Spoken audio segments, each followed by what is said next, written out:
Hello, 6th grade mathematicians. Here we are, Chapter 11, Lesson 5. We are going to be taking a look at appropriate measures. So your book needs to be open to 845. And the purpose of appropriate measures is this very essential question right up here. What is the reason behind it? What do we mean by it? It is right here. It is how are the mean, the median, and the mode helpful in describing data?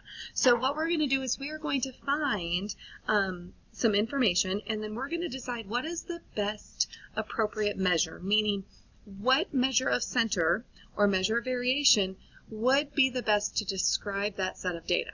So let's take a look at this question right here in the front. It says, the Green Committee has a recycling drive where they collected aluminum cans, plastic bottles, newspapers, batteries.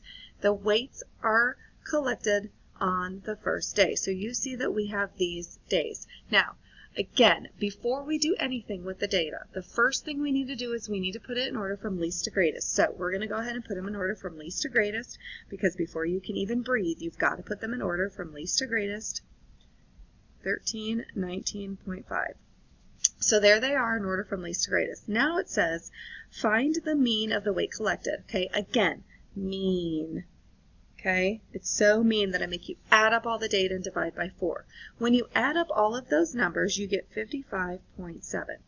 Okay, we're going to divide it by the number of pieces of data that we have, which is 4, which is going to give us a mean of 13.925 pounds. Okay, now the next question says, if the numbers are not included, find the mean of the remaining weight. So take a look at the newspapers. So now we're going to actually just look at this.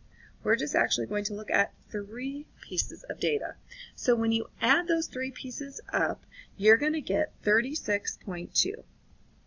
Okay, when you take 36.2, you're going to divide it by the batteries, the plastic, bottles, and then the cans. So we're going to actually only divide it by 3.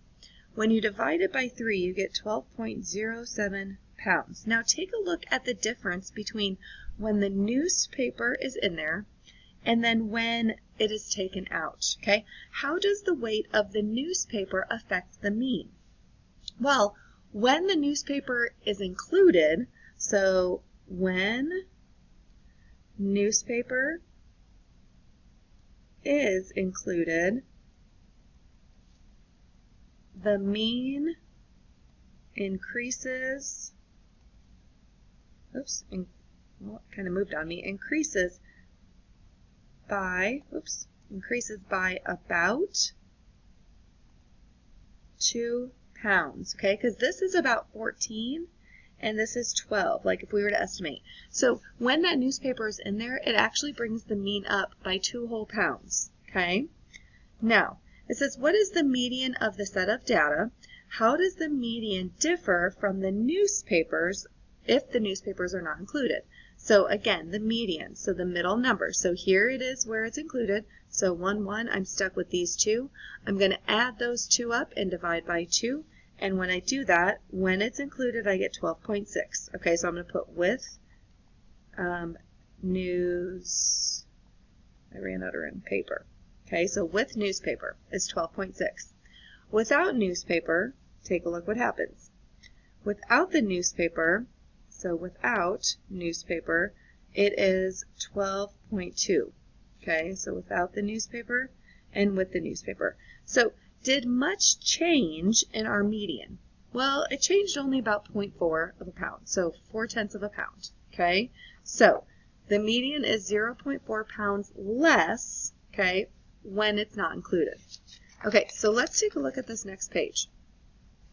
It says the measure, most appropriate when, so the mean. Here's when it's important, when the data has no extreme values. So if we have 1, 1, 1, 3, 3, 3, 4, 4, 5, 6, 7, and then we have 100. That's extreme. Okay, that's an extreme value. That 100, when we have all numbers that were less than 5 and then we have 100. Okay, a mean is a good thing to look at when there is no extreme values. We would not want to look at that one because that had an extreme value. Now the median, when the data have extreme values and there are no big gaps in the middle of the data. So again, I had said like 1, 1, 2, 2, 3, 3, 4, 4, 5, 5, and then I had 100. The median, since we had such an extreme value, the median would be something that we might want to look at. All right, then the mode, when the data has many numbers that repeat. So when we have numbers that repeat, maybe we really want to focus on the mode. Okay, it's just basically picking out the most appropriate measure to decide and to determine what the meaning and to collect that data or to collect that information from that data that we are given. Okay, so take a look at this. Take a look at number 1. It says the table shows the number of medals won by the U.S. Which measure of center best represents the data? Then find the measure of center. So take a look. Here are it has nothing to do with the year. We're looking at the number of medals. Okay, take a look at these numbers. Let's put them in order from least to greatest. So 97, 101, 103, 111, and 112. Okay, number 1. Do we have any extreme values? Like, do we have any that are super high and super low? No, those are all within a range. Okay, there's not one that is totally on one side or the other. So a mean might be a good thing to look at. Do we have any numbers that repeat? No, we don't have any mode. Now a median, the data has extreme values. Do we have any extreme values? No, we don't. So we want to take a look at the mean. So they add them all up and then they divided by 5 and they got about 104 3/4 of a medal. So round that up to about 105. It's not like when they give you a gold medal, they only cut out a fourth of it and you get 3/4 of the medal. It's crazy. It's absurd. Anyways, so think about that. So it's about 105 medals was the average. Okay. Take a look at this. It says the table shows the water temperature over several days. Which measure of center best represents the data? Then find the measure of center. So taking a look at this set of data, and we're going to put them in order because that's what we're supposed to do first. 71 or 78, 81, 82, 82, 82. It looks like I have 4 82s. Wow. So what measure of center should we use? Obviously, we should use the mode. Okay? We should use the mode because there is 4 82s in how many? 7 pieces of data. So we would say that the mode is 82. Okay? This next one, take a look. It says the prices of several DVDs are, there's the prices. Which measure of center is best? Let's put them in order from least to greatest. Okay, so $19.95. And then it looks like I have $21.50. And then I have $21.95. Oh, another $21.95. Another $21.95. Again, you're doing this in your book. And then I have $22.50.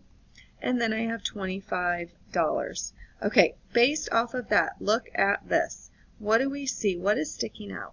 There's nothing that is sticking out on either end. Okay, there's not a DVD that costs $150. So there's no extreme. But we see that $21.95 repeats itself. So we would want to take a look at the mode because there are so many repeating numbers. Okay, that's what we would want to look at. The mode because there are so many repeating numbers. Okay, let's take a look at this. Sometimes data can contain outliers, okay? And usually the outliers we can see right away without having to do the math, okay? So keep that in mind. When I look at this data, probably the first thing off your head you can see an extreme number. So if we were to line these up and put them in order like you're supposed to, I would get 20. Oh, and this is lifespan of animals. 20, 30, 30. While we have 2 30s, let's keep looking. 35. Then I have 50, and then I have 70, and then I have 200. Now, do you see how this 200 really sticks out? Okay, it sticks out really bad, like a sore thumb. Okay, so we would want to explain that the outlier is this, and so in this set of data, it is compared, 200 seems extremely high compared to everything else, so we're going to assume that that's the outlier. Now it says determine how the outlier affects the mean, the median, the mode, and the range. So without the outlier, when you take or I'm sorry, with the outlier, when you actually include that 200 in there, look what happens to everything. So your mean is 62. We're not going to do the math. I'm just showing you. When you include it, the mean was 62. The mode was 35, or the median was 35, and the mode was 30. Take a look at what happens here. Without the outlier, so they've taken out the 200, they've taken out that extreme, they have 39. Wow, 62 and comparing it to 39 for the mean. That's a big difference. Okay, your median, 32.5, that's not too big, 35, and then you have 32.5, that's not completely terrible. And then obviously your mode is going to stay the same because we have 30 repeat twice. Okay, so what was affected the most here? The mean was affected the most. It had the biggest discrepancy. Okay, it gave us the biggest space in between. All right, we are going to stop there and talking about the appropriate measures because we're going to do some extras in class, but it gives you a little bit of an idea of what's going on. Good job, mathematicians.